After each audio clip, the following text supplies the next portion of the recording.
je pense que l'une des principales questions qu'aborde le Maroc à venir, c'est celle-là.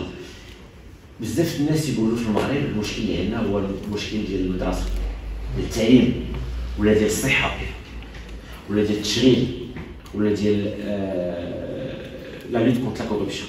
سي فري سي دي بريوريتي ولكن لا بغينا في هاد لي دومين هاد المجالات يتحسنوا que si on lance de nouvelles réformes alors qu'on n'a pas soigné sa capacité à réformer, si on n'a pas corrigé la méthode avec laquelle on mène les réformes, ça va encore être des réformes inutiles, noyées dans les anciennes réformes. Donc avant de réformer, soignons la machine à réformer. Comment? Et bien justement, c'est avec toutes les recommandations dont on parle, qui est le leadership, l'excellence, la méritocratie, le droit à l'erreur, la formation continue, l'attraction des nouveaux talents, la rémunération. Et un des éléments fondamentaux aussi, c'est que beaucoup de jeunes à Casablanca, au Marrakech, ne vont pas dans la fonction publique à Rabat. Pourquoi? Tu vois, à Marrakech, ou là, tu as un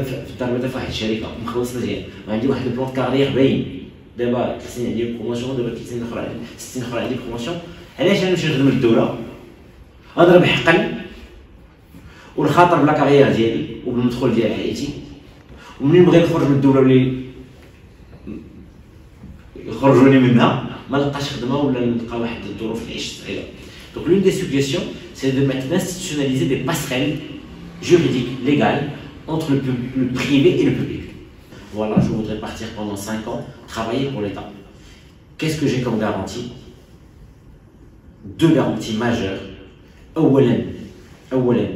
Mon salaire est maintenu. Ça veut dire que si je gagne X et que je vais travailler pour l'État et que je donne 75% de l'État, ben Maroc Télécom va me payer le reliquat de mon salaire pendant ces 4 ou 5 ans pendant lesquels je travaille dans l'État. Ça me permet de garantir mon revenu et de compenser le gap de perte de salaire. Si Imed décide de revenir dans Maroc Télécom dans 1, 2, 3, 4, 5 ans, il peut revenir chez Maroc Télécom à poste égal à celui qu'il a quitté et à rémunération égale. Ça veut dire qu'il aura fait une stagnation de carrière, mais au moins il aura la garantie de l'emploi après la gouvernance publique. Il aura la garantie d'une rémunération égale. Et ça, c'est des choses à mon avis qui peuvent... Parce que pour réformer le Maroc, c'est libre, et Inès, on n'a pas besoin de 100 000 personnes, on n'a pas besoin de 10 000 personnes. Si on a 1000 talents qui rejoignent la fonction publique, en plus des talents qu'il y a aujourd'hui, s'il y a 1000 personnes qui viennent et qui travaillent pendant 5 ans, on peut accélérer les réformes. Et donc cette fonction-là, ce